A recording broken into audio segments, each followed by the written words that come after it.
Welcome to my humble opinion. My name's Antonio. I'm the host. Today's movie we will be reviewing is The Meg 2 Trench. Directed by Ben Wheatley, starring Jason Statham and Jing. Just to get straight to it, the pros of this movie, not many. So I'm gonna just get to the pros. Jason Statham, maybe, I guess his fighting for maybe like 10 or 15 minutes at the end of the movie.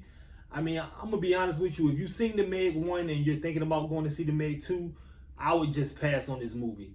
I'm gonna get straight to the cons because I have a lot more cons to this movie than I actually do pros. I mean, it's not even close. I saw the first Meg movie when it first came out in theaters, I believe almost 5 years ago, which is insane that it was that long. But I saw the movie and I remember thinking, okay, it was okay, but it didn't give me what I wanted. I was hoping, like, kind of like Deep Blue Sea, some type of mystery with this big shark, but at the same time it has some funniness to it, and it leaves you with, feeling like you were satisfied. The Meg didn't do that for me. It actually left me in the movie theater feeling like I didn't see the shark enough, and it wasn't too many good, kills in the movie. So going into this one, I expected them to recorrect some things, and looking at the trailer, I thought, okay, this one's going to be more over the top. The shark's going to be highlighted more. They're going to give me more of what I wanted. And they didn't.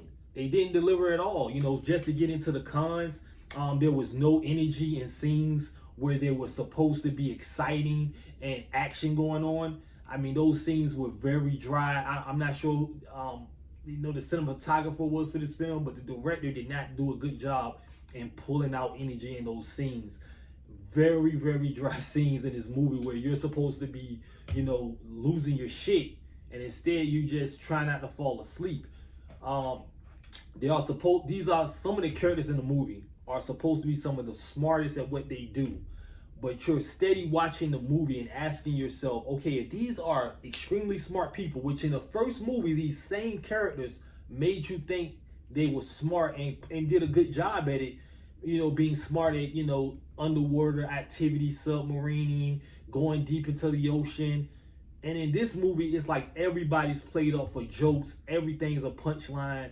And it's like they went in a totally different direction than the first one, but not the direction I was looking forward to them going into. And it really caught me off guard. I was like, I just knew this movie couldn't get any worse than what I saw the first one was, what I thought the first one was. And I didn't think the first one was bad. I just thought it was like, average.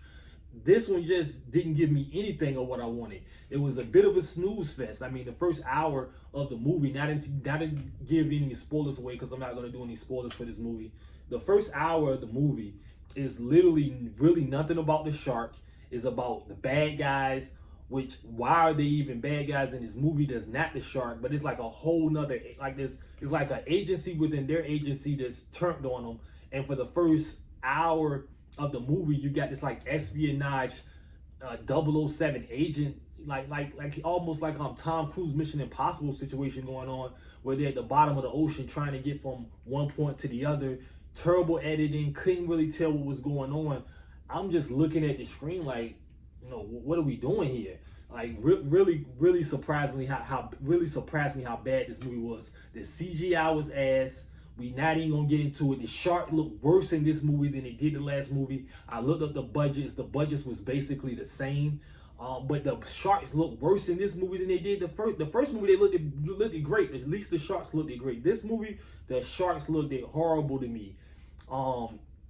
It was almost an hour in the movie before anything interesting happened. That I thought that was going on the screen, and I mean, it really drags. The first hour in this movie really dragged for me. I mean, it was bad acting, and in the movie also, I mean, you can blame it on the writers. I'm not.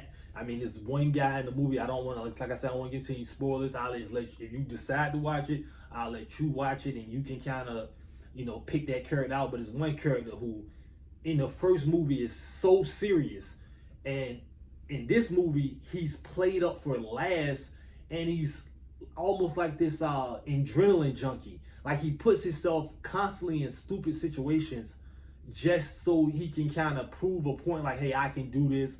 And it just doesn't make any sense to what his character was in the first movie, which was one of the smarter characters, an investor, somebody who was, you know, you can look to for good information in the first one, but he wasn't taking any risks or any chances. In this movie, he's taking a lot of risks. He's playing with the shark all the time with a whistle. It just didn't make a lot of sense. It was almost like, you know, in Jurassic Park, when Chris Pratt character is, you know, doing the hand with the dinosaurs, which made no fucking sense. How are you stopping a dinosaur with your hand? How are you doing that? We don't know. We still don't know. And then this guy's got a whistle underwater. What are we doing? Like, I don't know what we was doing the whole movie.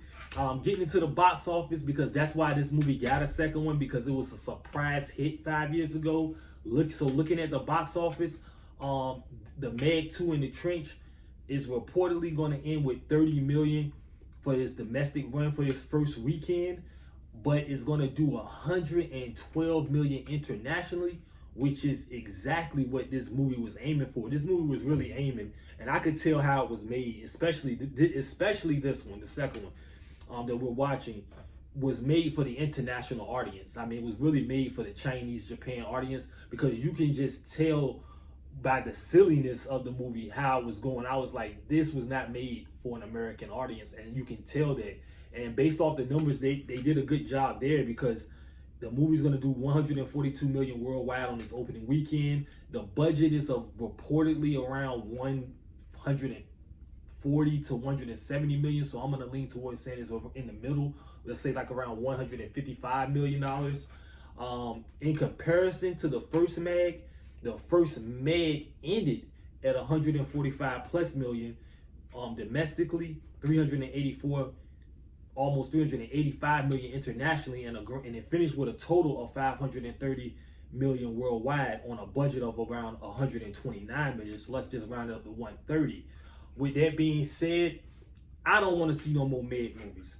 I gave it 2 shots. I was looking for my next Deep Blue Sea. I did not get no Deep Blue Sea. And in this movie, it wasn't fun. It was boring. It was dull. I was ready to go. I was ready to go in the first hour. I was like, I'm ready to go. This movie is not going to get any better, and it didn't. But with that being said, it's all about the money. And looking at the money after the first weekend, it's going to do 142 million. It's only doing 30 million in its first weekend here, says that this movie is going to be a failure here. So I wouldn't expect this movie to make